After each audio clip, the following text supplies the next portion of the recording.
Hi, everybody. Good afternoon. We're going to start our program now, and I am Dolores Perez Heilbrunn, co-chair of the Human Rights Working Group, and this is Melvin, my other co-chair, Melvin Starks, and Melvin is going to do the recognition of the First Peoples of this area.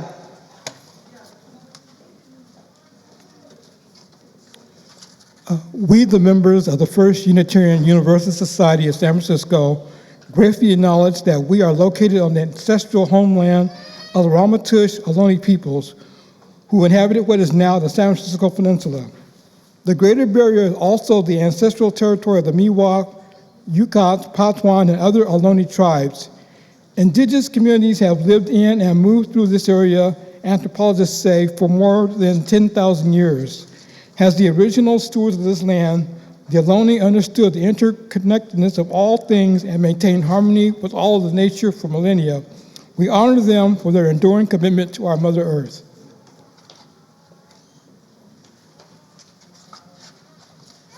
Thank you, Melvin. And thank you all for coming today.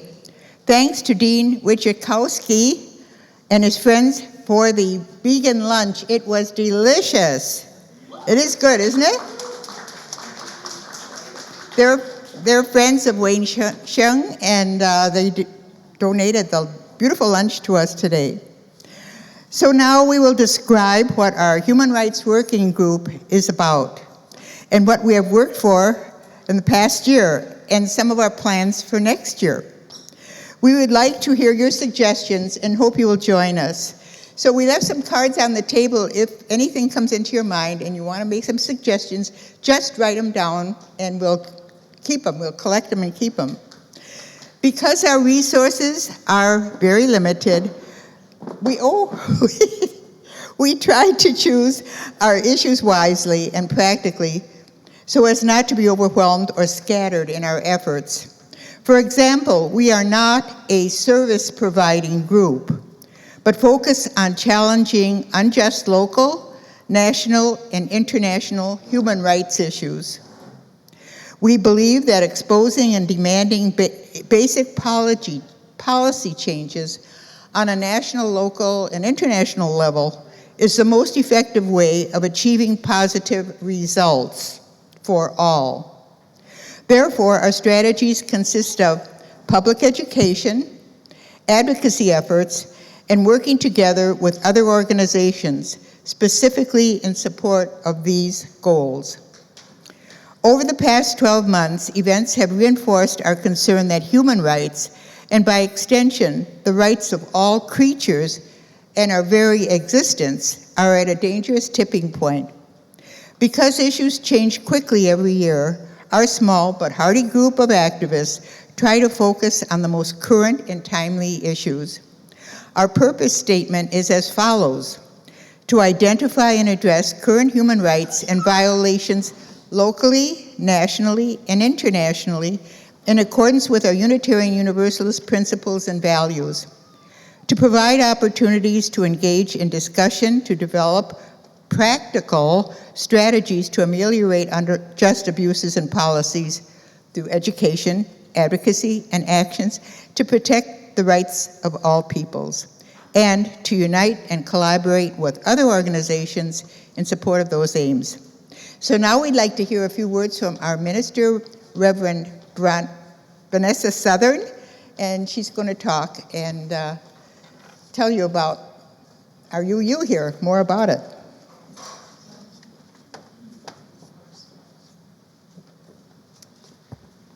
Is this the mic I should use? Well, you already heard a lot from me today, so I mostly, I guess this moment, want to, first of all, thank everybody who made this possible. One of Wayne's friends thanked me for all the hard work I did to pull this together, and I did no work to pull this together, which I think is the best of our community, which is that we each sort of take an area to lead, and together we do the greater work and participate in it in ways that we're asked to when we can and however we can. And this piece of the work that Dolores and Melvin and Bruce and others are So Constantly Leading is a piece that over the history of Unitarian Universalism we're particularly proud of, which is that we tend to ask who is outside the circle of love and justice, and we're willing to ask why they're left outside the circle of love and justice, and then we're willing to get into some good trouble around that. And I would say what I want to thank the Human Rights Working Group for is being sort of the canary in the coal mine for all of us about seeing and naming things that when you get your head down and you're in the headlong tumble of life, you sometimes don't notice needs your attention. And I trust them to alert us when there's something that we need to pay attention to individually and collectively, and then use our power and our fearless ability to do what needs to be done, even if it is unpopular or awkward or puts us in conflict with the powers that be, that we do it because we know that historically it's been just that has made the difference and been something we've been proud of as a denomination in retrospect. So I want to thank you all for leading that work. You are vital to the story that we tell about ourselves and to our place in the world. So thank you.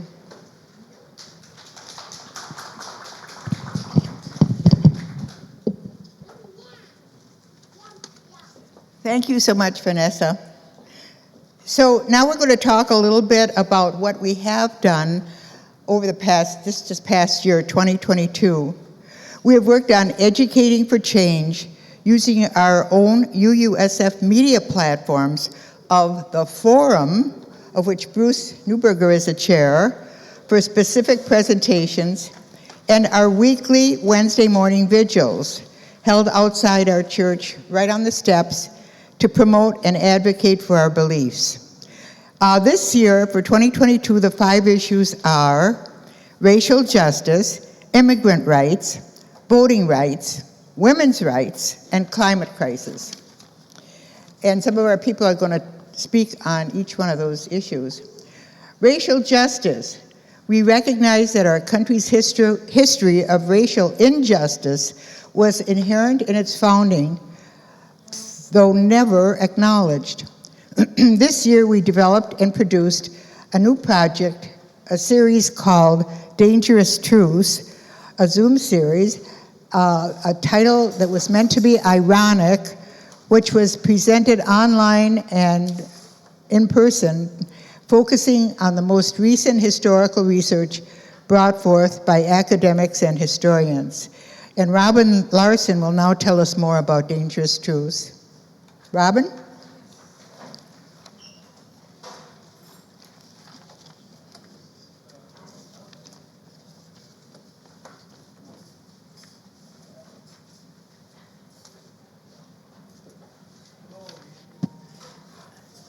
I'm really just speaking for the series. I did not have a whole lot to do with each individual item. I think the actual phrase, dangerous truths, I think actually Bruce coined that, and Dolores certainly had a whole lot to do with getting this going.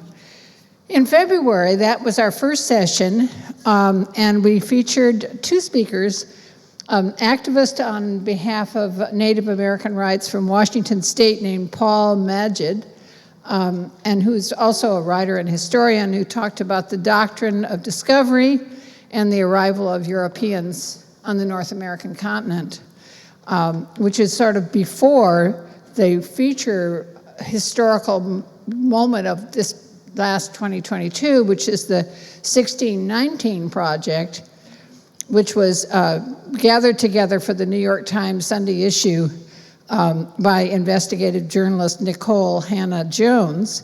And we featured at our second session in March, the 1619 Project, with her actually on a video talking about it. And incidentally, all of these talks are available on our website. So anyone who wants to do a rerun and pick up more of the information, or if anyone hasn't seen any of them, they're all available. In April, we featured a Reverend Burens, did a session on Frederick Douglass and other Black transcendentalists, which was a pretty interesting, a whole lot of information that I'll bet most of us did not know. In May, we did the hidden history of the American Revolution, which brought into view the active roles of both women and African Americans in supporting and working behind the scenes with the American Revolution. And that was presented by Professor Woody Holton, who teaches at the University of South Carolina.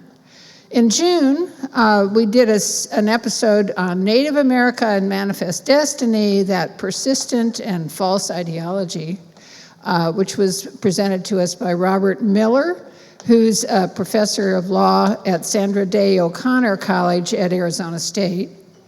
In September, we skipped July and August, and in September, that is our last session that we've actually held, and that was on the U.S. war with Mexico, Manifest Destiny, and the rise of the U.S. empire. And that was presented to us by a woman named Amy Greenberg, who's written a book called Wicked War. And she's a professor of American history at George Winfrey, I'm not sure what institution. Anyway, we're University of Pennsylvania?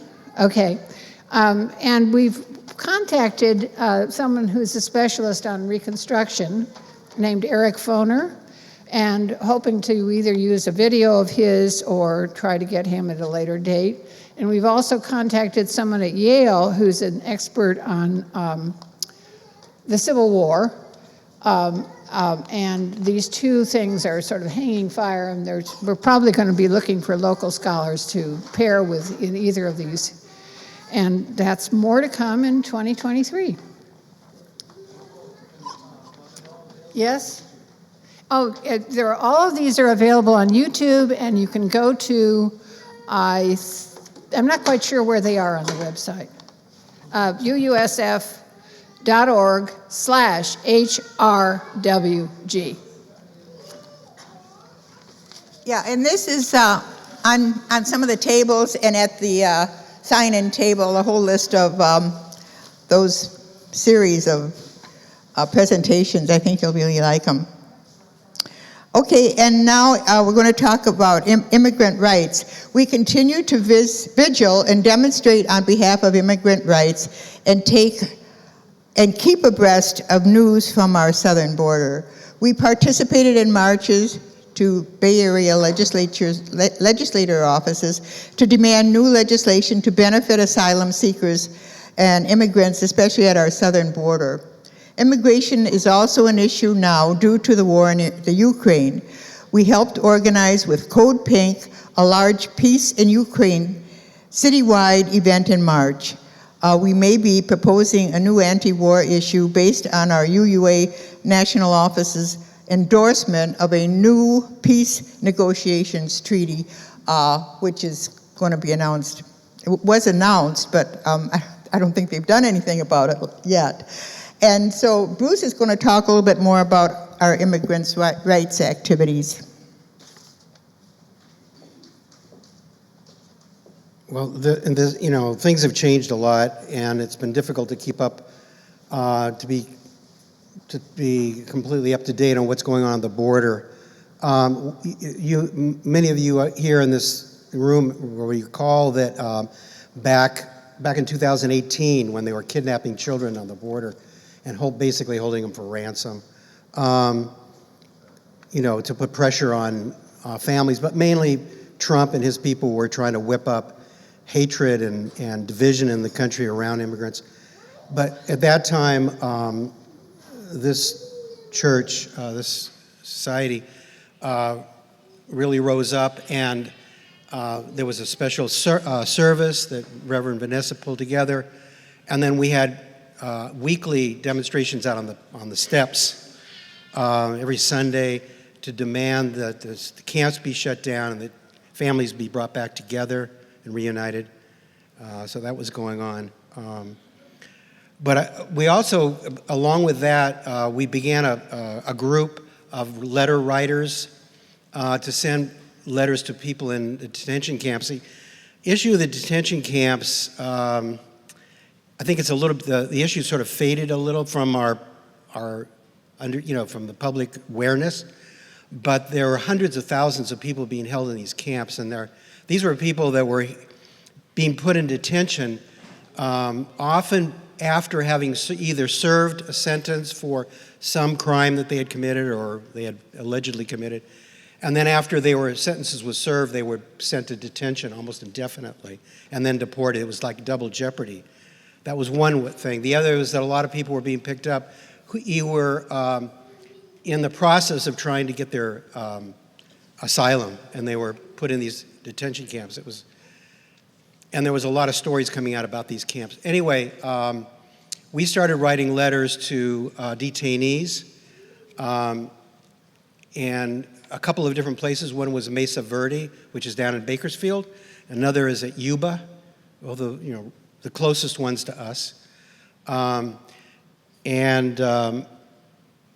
can just tell you that as of the day before yesterday, Yuba is now as far as I know, the last detention center in California to be linked up directly with the sheriff's department, which a lot of them were. It's the last one to be open. It is now shut down. And there's a woman that we got to know at that time by the name of Susan Lang. She's also a UU member up in Sacramento. And she was extremely instrumental. I don't even know how to describe all this.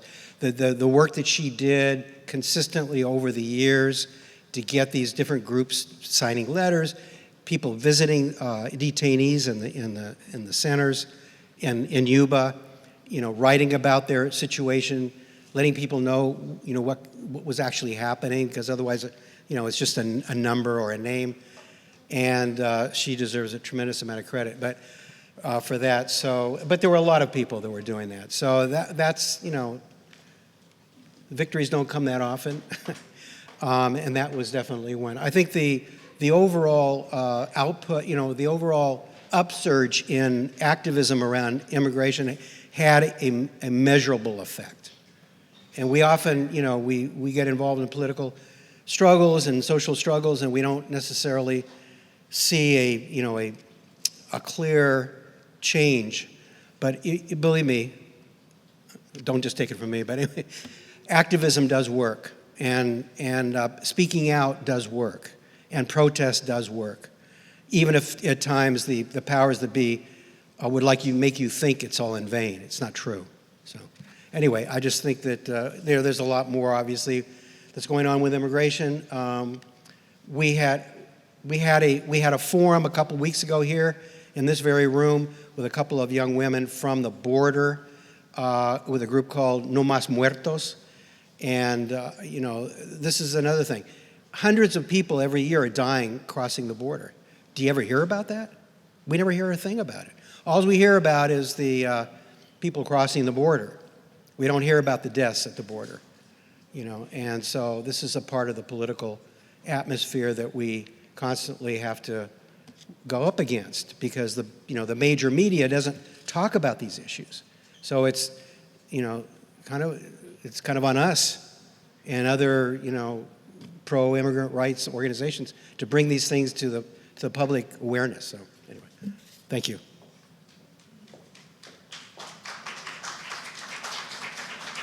Thank you, Bruce.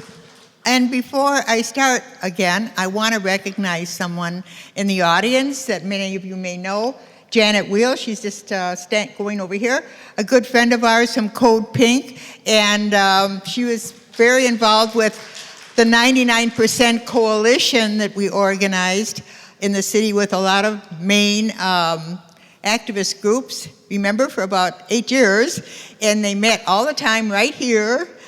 And Janet was one of the leaders of that group, and so she's visiting today, so she thought she'd come over and see what we're up to. Thank you, Janet.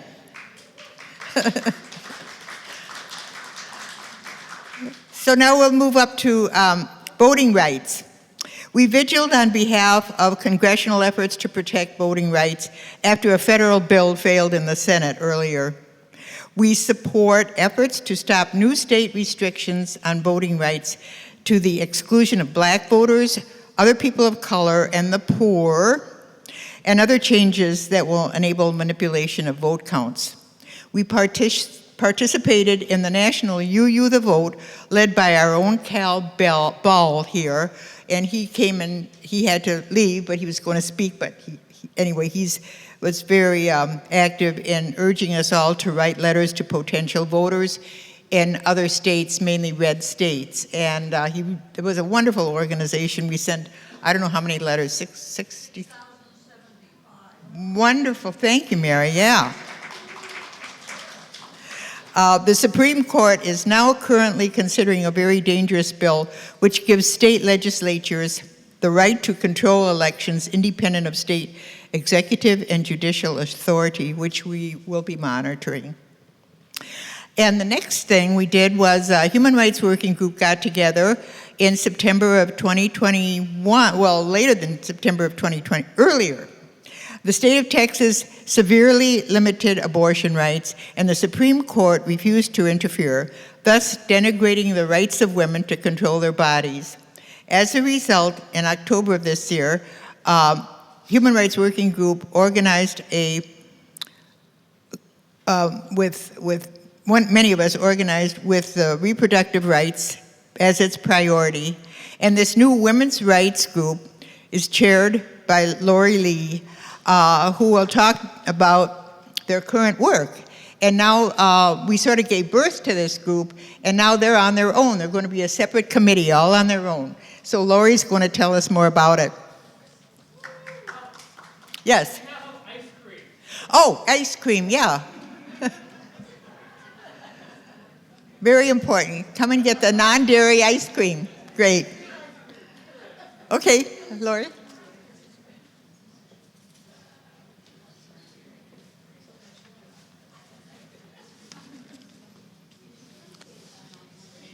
Ice cream and women's rights go together, right?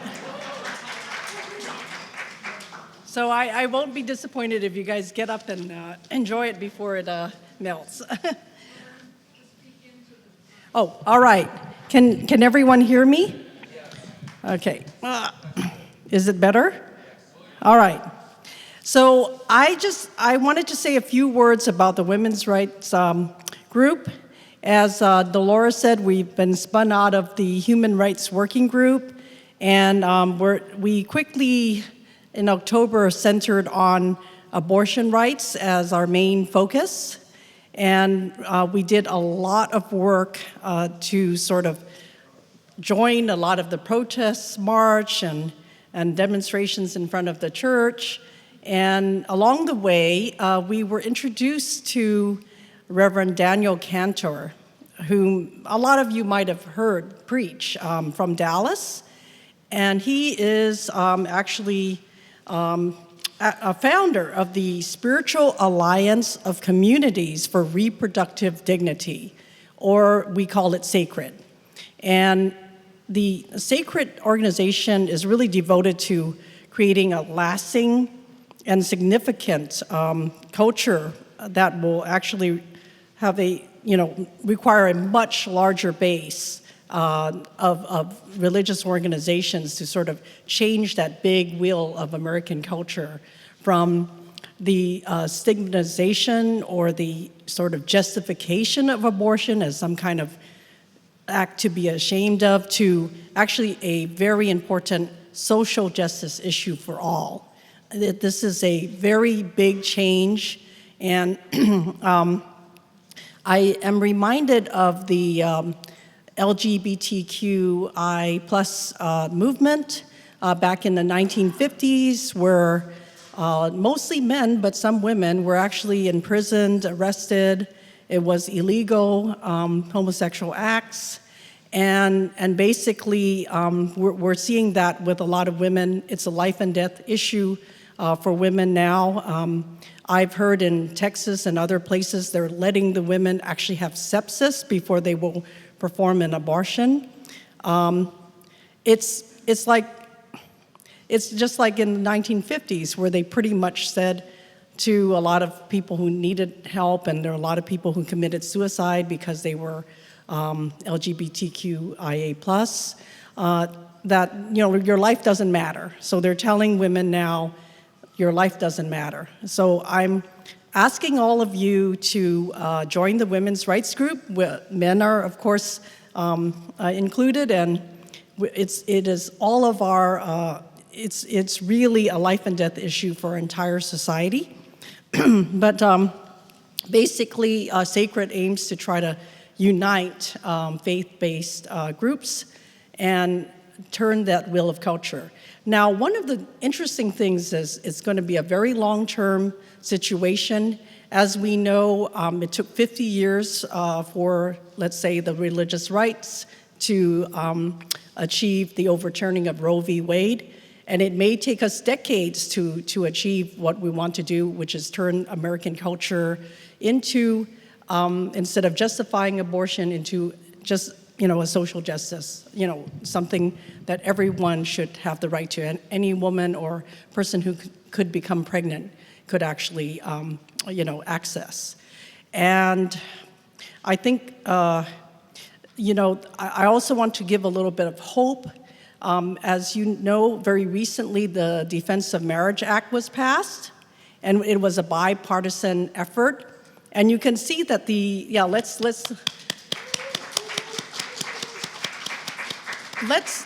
let's remember that was a culmination of activists, as Bruce was saying, activism really counts. Activists fought very hard during the 1960s, late 50s, and even into the age of AIDS to secure all of those rights. And now it's become, I don't want to say that word mainstream, but it's become a bipartisan situation that people will actually say, of course they can get married. And this is what I want to see for the abortion rights movement, that of course it's her private decision. And that's what we need to get to. We do not need a lot of shame, blame, and putting a lot of control over women's bodies, as this really is. So I guess my other point is that there's three main principles to Sacred. So one of the principles is the recognition that these types of abortion restrictions disproportionately affect BIPOC women and low-income women. And we have to recognize that. I know that a lot of these previous rights, like the women's rights in the 1960s, were mostly middle class and white, but this is going to be different. This is going to be a very 365, degree reflection of society, and also the recognition of the harm that BIPOC and low-income women disproportionately suffer when the states have very restrictive abortion rights. And they have the least, even before the overturning of Roe v. Wade, they had the least ability to access reproductive health care and have reproductive dignity, and now, of course, it's even more restricted. Many of them don't have the means to cross state lines and get the kind of reproductive health care that they need. And then I talked about this a little bit just now. Opposition to abortion is so much more than just about abortion. It really is enforcing the racism, white supremacy, sexism, and patriarchy. And basically, this makes it a social justice issue. When you have, this type of, these forces reinforcing this opposition to abortion, it's a matter of just controlling women, basically, and people who can become pregnant. So, the goal of liberty and justice for all, that's the third thing that, Sacred is really trying to work towards, is it really brings, in my opinion, and the religious organizations more in line and relevant to the 21st century. It's not about, something above just pressing on everybody, and especially women. It's about everybody living up to their fullest potential, making decisions about their own lives and going forward. And this is what Sacred would like to do, is have religious organizations recognize this, and we're all better for it. So, what we're doing in the women's group right now is we just had a very well-attended training for Sacred Principles, and we are now going to go and do like a mini training at the forum, third week in January for those who have missed out or would like to reinforce. And then in June, we would like all of the entire congregation's support in voting for the membership into the Sacred organization. So we would like to be the leader, the beacon of all of the Bay Area in leading hopefully our sister UU churches and beyond to join Sacred and really become a powerful movement, and hopefully eventually, like the Defense of Marriage Act, get to the place where we have bipartisan support for abortion rights. Thank you very much.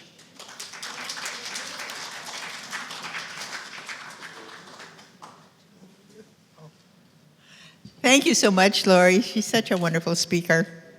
The fifth and last issue that we were working on as best as we could, climate crisis. That is really, I think, one of the most important issues that we're going to face in the next years. So in addition to bearing public witness on this most urgent issue, we joined with other environmental groups like Extinction Rebellion and Code Pink, among others, for example, demonstrating and condemning local fossil fuel investment companies like, is it BlackRock?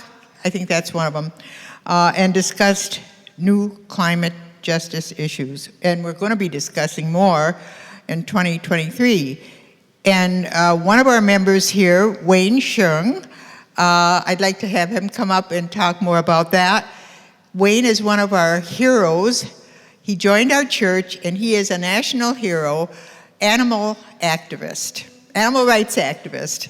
And we heard he talked this morning at our forum, but he's going to talk now about some new ideas that he has for us, and we welcome him. Wayne.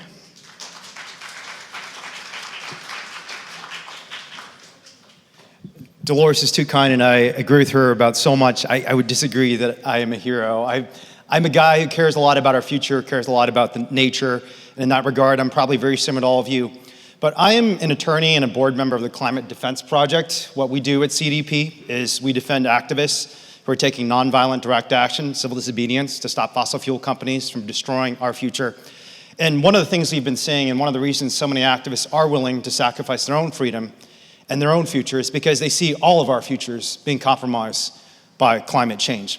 So we live in the Bay Area, and over the last few years, we've seen the skies go red. And partly for that reason, we're seeing so many people under the age of 30 developing what's variously called climate anxiety or climate depression. I don't know if anyone is familiar with those terms. People deciding to quit their jobs and just stop doing basically anything at all, deciding they're not going to have children because they're afraid about the future, and people suffering immensely from the real fear that our civilization could collapse in the next few generations.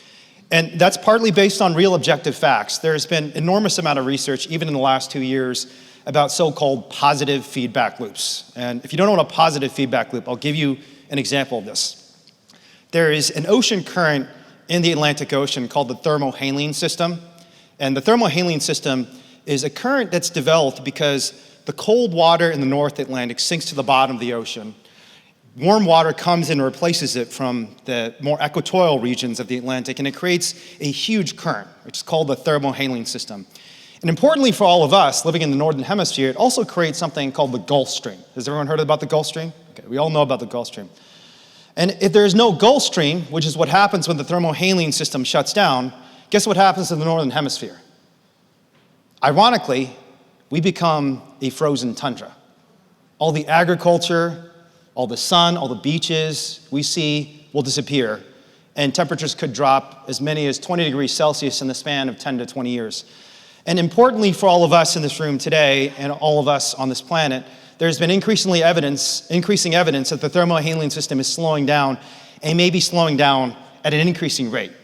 And if it does shut down, it could be the end of human civilization. So you can understand why so many people are so deeply concerned that they're getting arrested, they're protesting, they're even gluing themselves to paintings, whatever you think about that particular tactic. So at CDP, we defend these activists, but there are also lots of things that all of us can do individually. And one of the other things that's come out in the research over the last few years is the importance of food to climate change. So in 2020, Science Magazine, which is the most prominent peer-reviewed journal in the sciences, published a meta-study of basically all the studies of the various contributors to greenhouse gas emissions. They looked at oil and gas, they looked at manufacturing, they looked at food. And they concluded, and this is a little quote from the study in Science Magazine by Oxford University, that it would be impossible, this is their word, not mine, impossible for us to maintain 1.5 degrees Celsius change, which is already catastrophically bad. But it is the goal for the Paris Accords, 1.5 degrees Celsius. We need to make that as our fail-safe, our red line that we do not cross, 1.5 degrees Celsius. And Science Magazine and Oxford University, after doing a massive meta-study of 38,000 sources of greenhouse gas emissions, concluded that it will be impossible for us to maintain 1.5 degrees Celsius change without a revolution in our food system. We need to transform our food system. And the biggest contributor to this is meat. Greenhouse gas emissions from animal agriculture. So that's sad and terrifying, and I know so many of us love eating animal products. I loved eating animal products for most of my adult life. The great thing about this, the flip side of that problem, is we also have an incredible opportunity. When it comes to oil and gas and coal and natural gas, pipelines at Standing Rock, most of us don't really feel like there's much we can do. You know, we can't go all the way to Standing Rock and block the pipeline from being constructed. That's a hard thing to do. On the other hand, all of us, 3 times a day, have the power to do something almost as powerful, almost as important to solving the climate crisis, and that is eating some more plant-based food, which is one of the reasons I'm just so excited and gratified that Dolores and all the folks who helped us today were able to offer you some plant-based food and try it out yourself, because the evidence continues to show that plant-based foods, and in particular plant-based meats, which are delicious, and I hope you enjoyed some of them. If you didn't, I can give you some other alternatives. Plant-based meats probably contribute anywhere from 1/10 to 1/5 the amount of greenhouse gases and other environmental damage as the meat-based alternatives. So I'm excited that Dolores has been assisting us with this and offering wonderful plant-based food to all of you. But I also want to say there's a lot of work to be done in just defending the movement and activists. And as a lawyer myself and as a member of the Climate Defense Project, we have defended activists who've been arrested at places like Standing Rock. But there are also activists arrested in the state of California for protesting factory farms right here. And factory farms are one of the largest contributors to climate change. They're horrifically cruel to animals. They also contribute to things like antibiotic resistance and pandemic disease. And many activists, for merely protesting and exposing the misconduct by these huge corporate factory farms, have faced repression themselves. And that includes me. I've been arrested many times. I'm facing criminal cases right now for the investigations and nonviolent, peaceful demonstrations we've done at factory farms. So the other thing I'd suggest and ask and encourage all of you to do is find out about the Right to Rescue, which is a bill that has been passed in a few cities, including San Francisco, to support nonviolent activists trying to demonstrate and expose the cruelty at factory farms and other places destroying our environment and the animals we love so much. Go to the website, righttorescue.com, sign our petition and letter, and learn a little about what's happening in these factory farms and what you can do individually, even beyond your diet, to support the fight against some of the largest and most destructive corporations in the history of human civilization. So that's all I have to say. Thank you all so much. Dean is holding up a plate that has some website links on it that you can check out if you'd like. But again, thank you all so much. I'm so grateful for the opportunity from all of you to speak, and grateful to all of you for joining us today in a delicious plant-based lunch.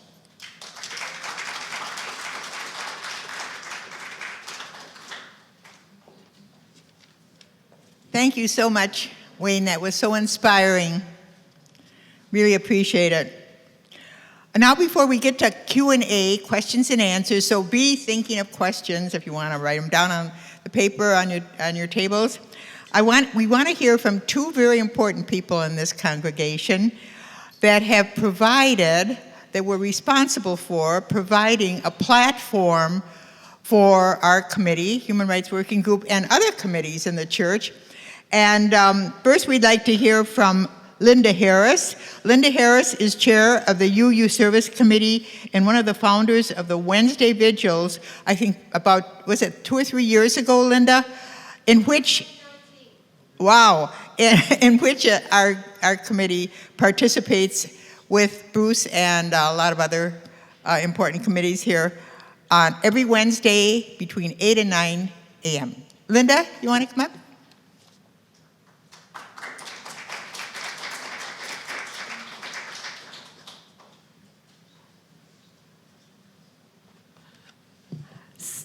I hope you can you hear me with a mask on, okay? So Bruce gave a rundown of how we started our vigils out in front of the church. They were started from our concerns about immigration. And it's a good example about how our church takes an issue that people are involved in lots of different areas of their lives. There were people from the UU Service Committee who actually went down to the border in Texas to work with partners of the UU Service Committee with immigrants. There are people in our community like Rochelle whose her life work is defending immigrants and their rights as a lawyer. And so we had this whole group that came together. And as Bruce said, we had a major beginning on July 21st of 2019, and started demonstrating on the steps of our church every Sunday and every Wednesday morning during rush hour traffic time to bring this awareness of people to this issue. We partnered with the Lutheran Church around the corner. I see Catherine over here from there, who was a really active person with us. And we reached out, and by the next September, we had a huge demonstration in an evening rush hour time that we had dozens of churches, synagogues, other religious groups, lay groups, who all came together and circled around this block and informed people about what was really going on. So our Wednesday group has been active ever since that time. COVID stopped our Sunday groups, but after a very brief hiatus, we started coming out to the steps of the church every Wednesday morning during rush hour, even during COVID, and still do that now. And it's gone through a progression where we were out here focusing on immigration rights, and then we started talking about, all the things that started happening with the Black Lives Matter movement. And so we decided we would integrate signs for that. And then we started integrating climate signs. And so we've really been out there every single Wednesday morning. The size of our group changes from time to time, with people going back to their regular work schedules, going into offices and stuff, but we always are there. And to quote one of our members who came for the very first time last week, she says, "Wow, this is just like a real religious experience. This is just like really inspiring. It's community. I think I want to come back."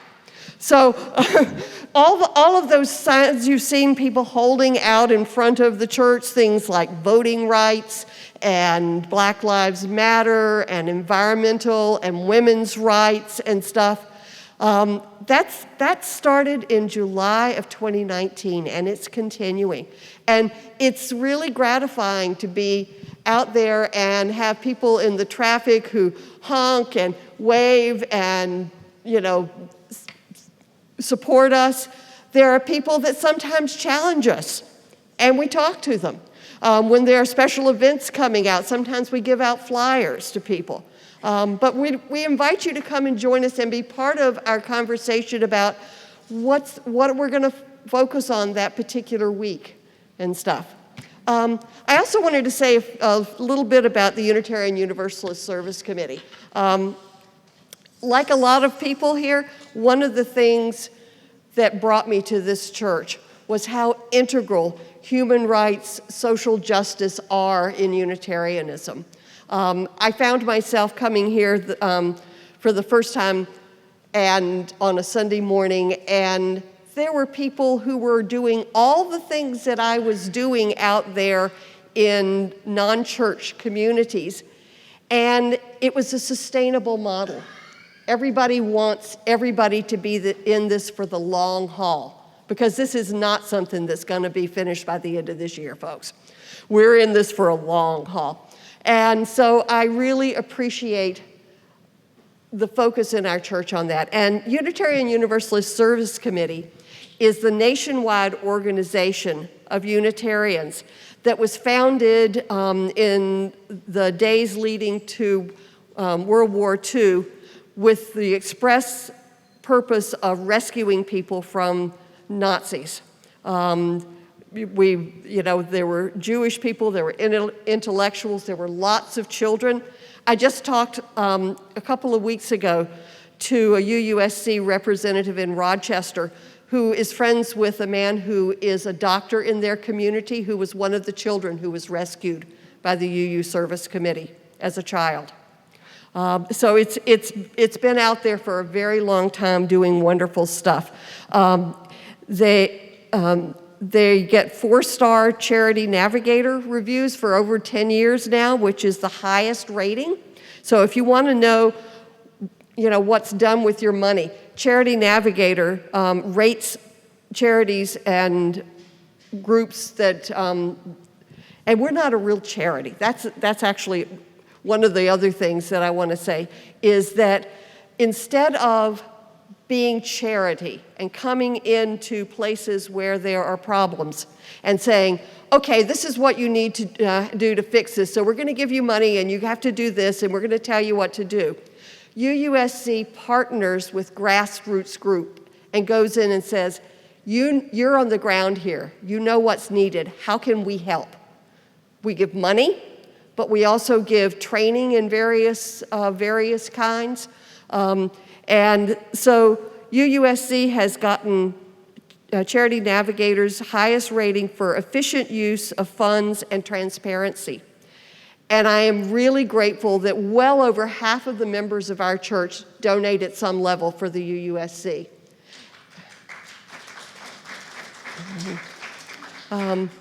They have ongoing programs in various countries all over the world. They also have special collections for emergent situations. In our recent special collection for the Ukraine, over $1 million was collected. And this gets funneled to groups that are grassroots groups, and they work with the groups of people who sort of fall through the cracks with larger organizations. I was on a call with the nationwide UUSC a couple weeks ago, and they were talking about working with the Roma groups that have left the Ukraine and gone to Poland and find themselves very, very discriminated against. People who have fled from other countries that have had violence to the Ukraine and are now once again becoming refugees for a second time with all the trauma that comes with that. They're working with LGBTQ questioning folks. They're doing a lot of wonderful things. So I urge you to go to UUSC's website and look it up.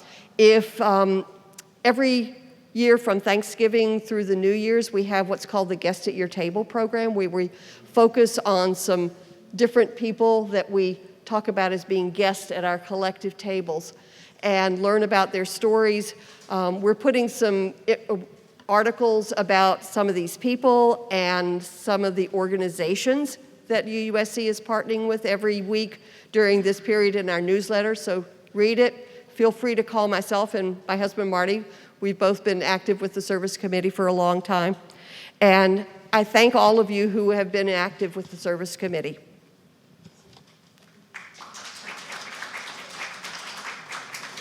Thank you, Linda. And now before we have Q&A on anything you've heard today, just if you think it's a crazy question, that's fine. Just let us Just write it down or raise your hand and we'll try to answer it. And we'll hear from Bruce Newberger, who is the other UU Media Platform Chair of the forum. Thank you, Dolores. Thank you. I just want to, I'm not going to speak very long. I'm going to try to be brief here. And I brought the wrong glasses. I can't see very well. You know what? I think I maybe have them in my pocket, actually. Oh, yeah, I will. Okay. Oh, here they are. Okay, Forum has, for those of you who may not be familiar, Forum has a long history in the UUSF, going back decades, and has always brought up a lot of issues, too many to even begin to talk about here, even in the few years that I've been involved with it. And it was, always a forum, it was always live, it was always, pretty much always local activists and intellectuals, writers and academics and so on. But since COVID, I guess the one silver lining in COVID, we started doing Zoom, and now we have this hybrid system, which I'll talk about a little bit in a few minutes, which really opens up the possibilities of having Forum on a much wider variety of speakers and topics. I'll mention that in a minute. The last 4 forums that we've had, and you've heard a little bit about them already, we had it was mentioned about the U.S. war with Mexico with Amy Greenberg. We had a forum on the deaths at the border. I mentioned that before, with a couple of women from No Mas Muertos, which was a very powerful presentation. We had one about a few weeks ago on the war in Ukraine, Medea Benjamin, who wrote a book about that, a recent book which is very important about exposing the role of NATO and the U.S. in this war, which never gets talked about in the media. It's always demonizing the other guy, which is typical of what happens in imperialist conflicts. If you look historically, it's always the other guy that's at fault. And it's really a responsibility when your country is at war or involved in war, it's your responsibility to investigate your own country's responsibility. And anyway, there's a long history to that problem of people falling behind the national narrative. And then we had Wayne talking about the grotesque system of industrial agriculture and the way it completely abuses, animals and beyond. I don't have the description for it. What I would just like to just say is, in thinking about all these different issues, what is the one thread that connects them all? And a phrase came to me when I was thinking about this, and that phrase was capitalism's fatal inhumanity. And I thought about this in 2 different ways. On the one hand, capitalism, with its grotesque need for constant profit and increased profit at whatever cost, regardless of the consequences, is potentially leading to the destruction and the end of humanity itself. The other way you could interpret that is that its fatal inhumanity could lead to its own demise, because it's going to anger so many people, and people are going to come to the realization we cannot continue to exist with a system like this, which treats wealth as a private, the benefit of a private entities, who don't even benefit themselves in their own way, because it's got its own dynamic that forces certain behavior that really can't be controlled. It's a systematic control. Anyway, so here in Forum, we talk about these different issues, as we did this morning, as we have in the past weeks, with all these different problems that we've confront as, in this period of our history. We deal with them, like climate change, as Dolores was just talking about, and so on. But we never really talk about the underlying compulsion.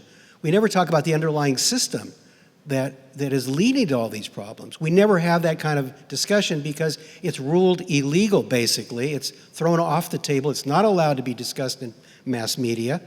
And people who try to bring it up are often persecuted for doing so.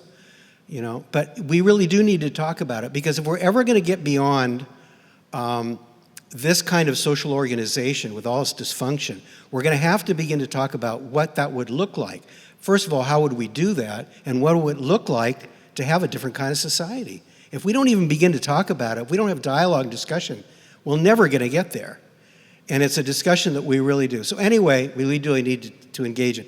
So this is my personal opinion. As the chair right now of Forum, I would like to see Forum hosting discussions of people who have thought these things through, whether they're organizations or individuals who have thought about the bigger picture of this system, and what would it look like to have a different kind of social organization. There's a lot of words that are thrown out there that you're supposed to all be scared about: socialism, communism, and so on. That's supposed to make you recoil and refuse to even engage or even think about it. But we have to start to think about it. So anyway, I am proposing that as one of the focuses of Forum in the coming year, 2023, that be one of its focuses. If there's anyone out here that's interested in that topic and wants to help pull it together, find people to pull together and so on, please, you can talk to me or send an email to UUSF, forum@uusf.org. I'm not saying it should be the only focus of Forum, but I think it should be a focus of Forum. So that's basically it. The other thing I just wanted to say in conclusion is that I want to thank Jonathan Silk, who has set up this system here of hybrid forums where we have this big screen and we can bring in people from virtually anywhere in the world. We have our food. Thank you for the food that we had today, the vegan food. But every Sunday we have these forums. When we do have forums, thanks to Melvin, who provides that or helps pull it together. So we can engage in these kind of discussions here. This is we're very privileged to be able to do that. And so I would also say to all the folks that are here, whether you're in the UU or not, that this facility here potentially can be used for these kind of important discussions, and we have these facilities for the community. Really, this is for the community. So anyway, that's all I have to say. Thank you. Yeah. Thank you so much. And before I forget, if you'd like some of the food, it's available over there's some left over and you can take it out. And really appreciate, it was just delicious, wonderful food. And so now we're going to have a Q&A. Oh, yeah? We have a lot of food still. Uh-huh. If people want to take some more leftovers, we have some to-go boxes, and you're welcome to take some. And what about ice cream? We have a lot of ice cream. Oh, great. Okay. Yeah, so feel free. We're going to start out our Q&A. Now, if you have the slightest question about anything you've heard, we'd like to hear from you. And I think Natalie did say she had a question. Natalie, here, come on over here. Give you the microphone. So my question is for Bruce, Dolores, or anybody in here, have we already begun this, or what would it take for us to begin to start putting out true stories about the very much supported socialism in our country, such as in the Farm Bill, as our speaker this morning pointed out. So whenever these pundits are back there saying socialism and communism, with a negative slant, we need to somehow talk about how it already exists, is very much supported, and needs to be extended to other areas. That's a very good question, Natalie. And you know what? We'd like to do that too, and hopefully you'll be back, and maybe you can chair some of these meetings and and help us get it together, because it's really important to discuss various different ideas. Some of us who have lived in foreign countries have seen socialism in action. I know I have, and it's entirely different from here. But we can discuss how maybe we can bring that back to our own country. Any other questions? Questions? We need questions. Okay, Meg. Yeah, come on up. Meg is Reverend Meg Whitaker Green has been a wonderful activist for many years. We've been in prison, not in prison, but arrested together, right, Meg? Many times. Anyway, here she is. We want to hear from Meg. Thank you. Yes, I've spent a lot of time in jail with Dolores. Closer? I just wanted to ask a question. And we've lost a lot of people, but I want to know how many people in this room know who Cindy Sheehan is? How many people know who Cindy Sheehan is? Okay. Okay, that's what I wondered, and a lot of the younger people I see are gone. Because I learned this morning that some really important people in our church have no idea at all who Cindy Sheehan is, and I feel like a dinosaur, frankly.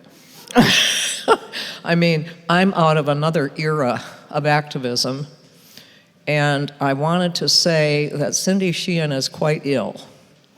And I spent the morning with Hillary in another room here with the Berkeley Fellowship, which was having her speak today, but she was too ill to speak even by Zoom for 10 minutes. So I just wanted to call attention to this and to say that where is the peace movement? Where is the active in the streets against the war peace movement? Where is it? And what calls attention to this for me is that during the Iraq War, when we had a big peace movement, which lots of you were part of, we did not get to see what was happening to people in Iraq. That was kept out of the media, right, Dolores? It was kept out of the media deliberately. We did not see the carnage and what happened to people. With Ukraine, we watched 24/7, and we saw exactly what was happening to people. People being killed, people maimed, people grieving, people in horror. We've seen it. Now this time we've actually seen it. And where is the In the Streets movement against war? Where is it? We've now seen it. It was said at the time, well, it's really hard to do, despite the fact that a whole lot of you did it, because we never see the carnage. It's like all hidden. It's just so easy over there. No, it was not easy over there. Over 1 million people died in Iraq who had done nothing at all to us or to anyone else. And now we've seen it on our television sets 24/7, but we've seen it, and where are the people who are not, why are we not in the streets? Why are we not in the streets? Why are we not all in DC, every single one of us who doesn't have to work full time? Why are we not there? And I ask that question of myself. Why am I not in DC refusing to leave? And I know perfectly well, we've also got this little law in DC now where you can't gather. You cannot gather except in a small group. Okay, that's my question. Thank you, Meg. Thank you, Meg. We'll try to make that happen again. I'm sure it will come to be. And I want to thank you all for coming. And I also want to thank Eric Shackelford, who's our wonderful videographer over here, for standing by us, and everybody that came. And if you're interested, please sign up at the back on there's a sign-up sheet, and we'll let you know more information about what we're up to. And we hope you will all join us in the future. Thank you. Thank you. Bye-bye.